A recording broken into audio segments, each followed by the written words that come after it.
calon klien gitu. Makanya kita harus tahu menu seperti apa sih yang mau kita tawarkan ke si calon klien itu gitu. Karena jujur portofolio ini adalah gerbang utama buat calon klien tuh mengenal kita dan buat mereka tuh menilai apakah kita adalah kandidat yang tepat untuk kerjasama atau enggak gitu. Jadi portofolio itu kompilasi dari keseluruhan keyakinan kita, keterampilan kita, kualifikasi kita, pendidikan, pelatihan, apapun pengalaman gitu ya. Portofolio yang ideal tuh juga bisa mendatangkan klien dan itu tadi bisa menarik klien yang sefrekuensi sama kita gitu. Nah, ini sekilas komponennya apa aja. Jadi nanti bisa dibahas lebih lanjut pas sesi one on one ya teman-teman. Dan di sini juga nanti aku cantumkan di PDF ini tuh ada contoh-contoh portofolio yang bisa teman-teman lihat gitu. Dan bisa dicontek juga. Kayak ini contohnya student aku, menti aku namanya Tika gitu. Nah, kalau misalkan pertama tuh di section pertama pasti about me, tentang kita. Ini jendela banget nih.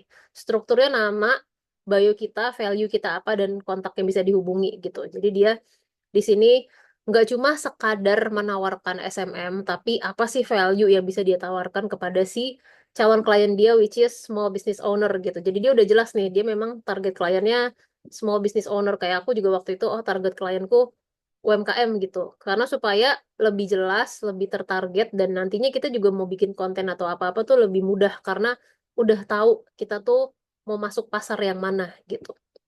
Dia juga jelasin komitmen dia segala macam. Jadi di sini tuh kayak perkenalan lah, kita memperkenalkan diri tapi dengan narasi yang lebih enak untuk dibaca gitu.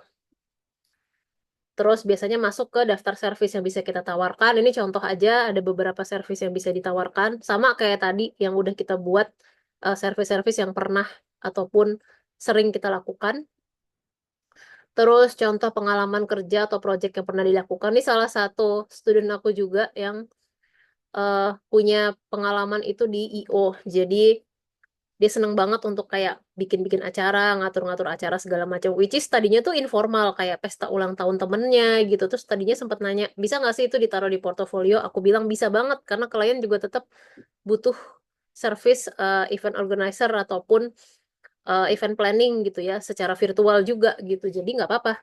Dicantumin aja di sini kurang lebih kayak gini contohnya. Jadi ada beberapa foto dokumentasi ataupun screenshot dari hasil kerja kita, terus ada satu atau dua kalimat deskripsinya gitu. Apa sih yang teman-teman kerjakan di service ini gitu, sama judul judul servisnya dan keterangannya gitu. Ini kan untuk private dinner gitu. Sama untuk service yang lain juga seperti itu.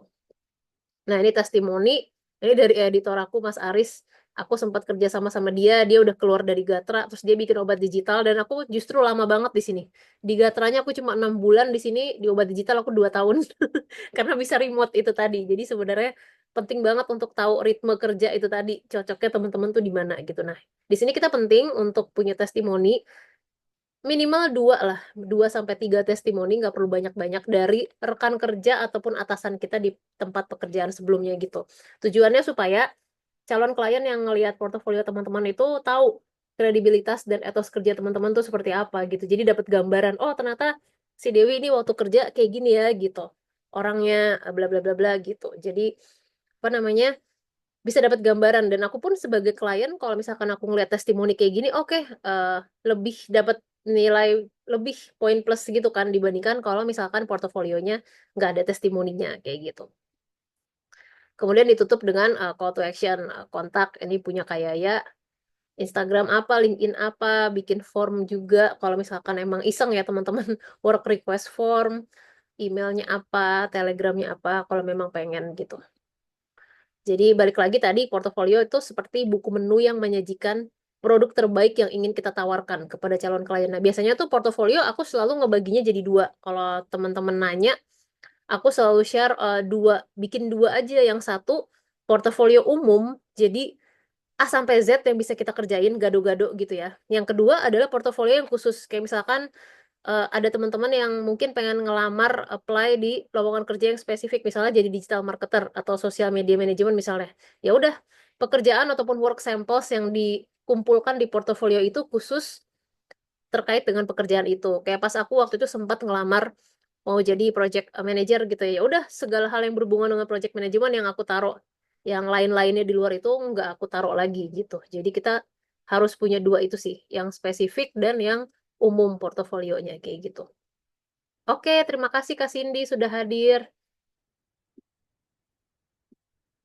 Nah, ini kita coba teman-teman yang udah nyiapin aplikasi Canva atau udah punya portofolio, mungkin bisa share di kolom chat kalau yang udah punya portofolio boleh bilang punya gitu. Jadi kita bisa skip tahapan ini. Aku yakin sih teman-teman sebagian besar di sini udah pada punya portofolio ya. Jadi sebenarnya ini nggak terlalu penting latihannya kalau teman-teman udah punya gitu. Di Canva itu nanti teman-teman bisa pilih mau template yang seperti apa, terus nanti bisa diedit-edit lagi kayak contoh portofolio bagian-bagian yang tadi udah aku share sebelumnya gitu. Punya ya Kak Kalista dan Kak Maju. Oke. Kalau remote worker tuh pasti punya deh. Walaupun ibaratnya masih draft atau masih awal-awal tuh pasti punya portofolio. Itu udah kayak CV kita yang wajib banget di-share ke calon klien. Oke, kita lanjut aja ya ke langkah berikutnya, yaitu mulai dengan apa yang kita bisa. If you can dream it, you can do it. Nah, ini bukan jual mimpi ya teman-teman, tapi kita mencoba untuk memvisualisasikan mimpi-mimpi kita gitu. Kayak tadi Kak Kalista, Kak Maju, punya impian untuk bisa membantu orang-orang yang membutuhkan gitu. Itu kan sesuatu yang sebenarnya udah visualize dalam kepala kita gitu kan. Tinggal gimana nih kita menjemput realita itu dengan ikhtiar ataupun usaha-usaha yang kita lakukan saat ini gitu. Jadi karena aku juga ngerasa sebagai remote worker tuh kita bener-bener basisnya learning by doing banget. Jadi kita nggak bisa nunggu sampai sempurna, kita nggak bisa nunggu sampai kita jadi jago, jadi advance gitu, nggak. Kita bener-bener semuanya from scratch, semuanya tertatih-tatih dan otodidak gitu ya. Jadi penting banget untuk teman-teman punya tadi, kayak Kak Maju udah sebutin, ada growth mindset, value-nya Kak Maju gitu ya. Dan juga kita punya mindset solution oriented gitu. Karena kita memang kerjaannya tuh sebagai seorang remote worker ya kita nge-solve problemnya klien gitu. Dan kadang klien tuh juga ada yang belum bisa membahasakan permasalahan mereka tuh seperti apa gitu. Mungkin kalau kliennya udah paham, oh iya saya butuh ini nih buat strategi sales misalnya gitu. Udah enak, tek tek tek tek, dia udah bisa ngasih tahu tahapannya gitu kan. Tapi ada juga klien yang bingung. Kayak aku sempat dapat klien yang dia baru pertama kali apa namanya mau memasarkan produk yang baru gitu, baru dia bikin dan sebelumnya dia nggak pernah bikin kayak gitu ke pasar yang baru juga, jadi kayak bingung dan akhirnya kami sama-sama ngeriset gitu, sama-sama brainstorming cari solusinya bareng-bareng. Jadi penting banget untuk teman-teman punya mindset solution oriented dan selalu ya udah learning by doing. Kita nggak perlu nunggu itu tadi, nggak perlu sampai perfect, nggak perlu sampai jago, asalkan kita bisa sambil ngerjain itu sambil belajar itu nggak masalah, karena sebagian besar klien yang aku temui pun mereka nggak masalah misalkan kita baru belajar nih. Ada kemarin apa ya, aku sambil belajar sales, aku nggak pernah punya pengalaman sales sebelumnya tapi dia percaya sama aku untuk bikin aktivitas ataupun to-do list yang berhubungan dengan sales, ya udah bikin aja kayak gitu. Yang penting teman-teman percaya dan punya rasa kepo yang tinggi ya, karena itu modal banget sebagai seorang remote worker. Kita perlu punya rasa ingin tahu dan curiosity yang tinggi banget gitu. Siapa yang nih yang chat? Oh, Mbak Mita.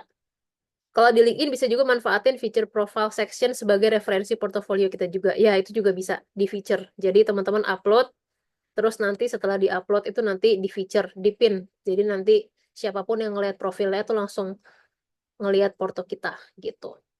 Dan ini adalah mindset untuk menarik klien yang aku pakai sampai sekarang. Kalau teman-teman sempat bingung, sebagian besar teman-teman yang baru terjun ke dunia remote working tuh selalu bingung gitu ya. Gimana caranya dapat klien, apply di mana, apa namanya, eh ngelamar-ngelamar di mana, terus ngedeketin calon klien yang seperti apa gitu. Sebenarnya nggak harus jauh-jauh, karena kadang di sekitar kita juga ada orang-orang yang butuh service kita, yang butuh remote worker gitu ya. Tapi gimana caranya nih kita bisa ngasih value duluan dan ngasih di depan, pay it forward gitu. Ibaratnya kita tuh berbuat baik dulu, menanam dulu, baru nanti menuainya belakangan. Nah, ini mungkin sekedar cerita ya teman-teman.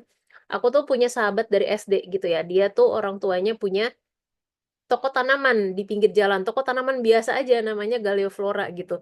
Cuma ada spanduk, nomor teleponnya bisa dihubungi, udah nggak ada branding, nggak ada apa-apanya gitu. Dan waktu itu aku sempat pengen latihan belajar tentang branding strategi, jadi aku tawarin lah ke sahabatku itu, mau nggak aku bantuin branding strategi untuk si Galeoflora ini gitu. Mumpung sambil belajar juga, dan akhirnya aku keterusan. Kan sebenarnya teman-teman kalau mau nawarin servis gratis nggak boleh lama-lama ya. kayak 2 minggu lah maksimal, sampai sebulan maksimal banget gitu. Aku waktu itu sampai berapa bulan ya? 3 bulan ada kali lebih. Karena keasikan, karena aku menganggap itu sebagai aktivitas yang seru dan aku benar-benar serius menjadikan sahabatku tuh sebagai klienku, walaupun dia belum bisa bayar apa-apa, paling bayar cuma traktir kopi, kirim makanan atau pas kami ketemuan di traktir gitu, tapi bukan yang benar-benar bayaran dalam bentuk uang. Dan dari situ aku terapin learning by doing, bener-bener belajar branding strategi dari nol, coba ngembangin si brandingnya Galeoflora ini nggak cuma sekedar toko tanaman, tapi dia juga punya edukasi. Gimana caranya merawat tanaman untuk pemula, gitu-gitu. Bikin konten yang kayak gitu, bikin strategi promosinya, bikin di Google Maps supaya lebih mudah terdeteksi oleh orang. Dan akhirnya, walaupun engagement dan aktivitas di sosmed itu sepi ya teman-teman, tapi di toko fisiknya ternyata di toko tanamannya itu makin rame dan penjualannya juga makin meningkat gitu. Dan sebagian orang-orang yang belanja di situ bilang, oh iya nih ngelihat Galeoflora di Instagram atau di Google Maps kayak gitu. Jadi kadang hal-hal sesimpel yang kita sambil eksperimen itu bisa ngasih value lebih untuk orang-orang yang sedang merintis usahanya gitu. Dan akhirnya abis itu aku dapet klien-klien beneran, bahkan yang internasional juga gitu, tanpa aku harus apply-apply. Jadi aku selalu menganggap kalau misalkan kita baik, berbuat baik, kita niat baik, dan kita benar-benar tulus pengen ngebantu orang lain, itu tuh nanti Tuhan akan ngasih balasannya juga ke kita gitu, dalam bentuk apapun ya, nggak harus selalu uang, tapi kadang tuh ada nilai-nilai yang lebih besar juga dari uang gitu, kayak koneksi, kita punya temen yang sama-sama punya growth mindset dan sebagainya, itu tuh adalah rezeki-rezeki yang nggak ternilai dengan uang gitu. Jadi dari situ aku belajar, oh ternyata sepenting itu ya pay it forward kayak gitu. Jadi teman-teman yang baru-baru terjun juga atau mungkin udah beberapa tahun juga remote working kayak aku, tetap sih penting untuk kita bisa pay it forward, karena percayalah kebaikan ataupun hal-hal positif yang kita lakukan tuh nggak akan sia-sia, nggak akan terbuang percuma gitu. Itu pasti akan ada balasannya di kemudian hari gitu. Nah, ini kita masuk ke sini mungkin sekilas aja ya teman-teman, karena waktunya sudah mepet. Cara menarik klien, aku tuh biasanya nentuin dari ini, pendekatan langsung dan tidak langsung, dan strategi menarik klien dalam bentuk investasi gitu. Nah, kayak gimana sih kalau pendekatan langsung tuh jelas ya teman-teman. Kita buat metode ini tuh kalau misalkan kita memang pengen approach atau reach out si kliennya gitu. Entah orang yang sudah kita kenal ataupun orang yang belum kita kenal gitu. Kalau untuk itu pasti treatmentnya beda ya antara orang yang udah kita kenal dengan orang yang belum pernah kita kenal. Kalau belum pernah kita kenal, otomatis kita harus riset dulu gitu. Jadi setidaknya buat dulu daftar siapa aja kandidat calon kliennya, terus seperti apa bisnisnya, brandingnya, baru habis itu kita bisa susun cover letter ataupun quote message-nya kayak gitu. Nah ini contoh, aku waktu itu sempat ngefans sama HHWT, ada namanya, dia perusahaan startup dari Malaysia yang sekarang udah cukup berkembang juga, dia punya cabang di Singapura dan Indonesia. Have Halal Will Travel, jadi dia khusus ngebahas travel halal, termasuk rekomendasi kuliner halal di negara-negara yang bukan mayoritas muslim kayak gitu. Dan menurut aku itu penting banget karena sesuai dengan value aku, dan aku juga di sini kasih strategi, gagasan-gagasan, saran-saran untuk website dan kontennya dia gitu. Waktu itu sebenarnya mereka welcome, tapi sayangnya mereka belum belum bisa meng-hire orang secara remote, jadi pengennya onsite, dan onsite pun harus orang Malaysia atau orang Singapura gitu. Waktu itu mereka belum buka kantor di Indonesia, jadi aku nggak bisa relocate ke sana karena mereka nggak bisa mengakomodasi untuk orang-orang di luar Malaysia atau Singapura yang mau kerja sama mereka gitu. Tapi at least dengan kita udah nunjukin ketertarikan, mengapresiasi mereka, itu udah jadi nilai tambah tersendiri sih teman-teman. Jadi dalam setiap quote message ataupun proposal kita harus ngasih value duluan nih ke si calon klien itu. Jadi kita nggak cuma hard selling, tapi kita juga menawarkan sesuatu yang bisa mereka pakai juga, yang bisa bermanfaat buat mereka, kayak gitu. Kalau untuk pendekatan tidak langsungnya, itu jelas ya, apply ke beberapa platform remote jobs ya. Teman-teman udah familiar, mungkin ada Upwork, ada freelancer, di sini juga ada beberapa yang mungkin baru-baru denger gitu ya, ada Flex Jobs, ini biasa dipakai juga sama justremote.co. Terus langsung ketik keywordnya, bisa keywordnya tuh bisa dari jenis pekerjaannya maupun dari negaranya kayak gitu. Dan ini juga standar cara melamar lowongan kerja, ini kita bisa skip.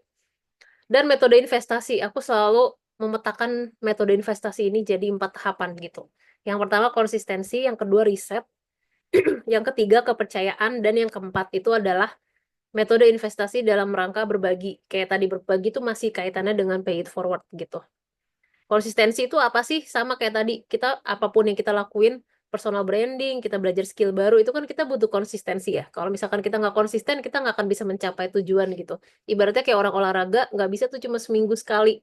Pengen hasil yang bagus, pasti harus rajin, rutin, seminggu berapa kali, sampai akhirnya bisa tiap hari, kayak gitu. Jadi sama, kita juga perlu untuk punya konsistensi itu. Di sini juga aku siapin tips-tipsnya, nanti teman-teman bisa baca sendiri setelah webinar ini. Apa aja sih yang bisa kita lakuin untuk bisa konsisten, khususnya di dunia remote working ini gitu ya. Banyak bertanya, coba hal baru. Hobi juga termasuk teman-teman tuh penting ketika mau mulai remote working, untuk punya hobi. Karena nantinya tuh kita bakal berkaitan tuh, hobi itu sama pekerjaan kita tuh nanti akan berkaitan. Jadi teman-teman perlu untuk punya hobi yang bisa mendukung pekerjaan ataupun profesi sebagai remote working gitu. Sampai kelatih keberanian, nabung konten, dan segala macam yang bisa teman-teman coba gitu.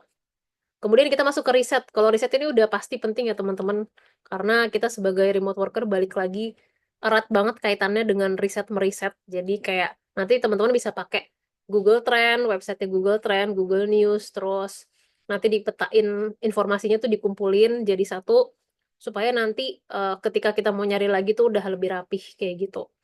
Cari tahu tentang public figure yang sesuai dengan bidang yang teman-teman minati atau masih berkaitan dengan niche ataupun industri yang teman-teman pengen terjun di situ dan sebagainya. Jadi kita perdalam sendiri, kita kembangin sendiri apa aja yang perlu kita tahu informasi seputar remote working dan eh, hal-hal yang berhubungan dengan klien maupun bisnisnya klien kayak gitu.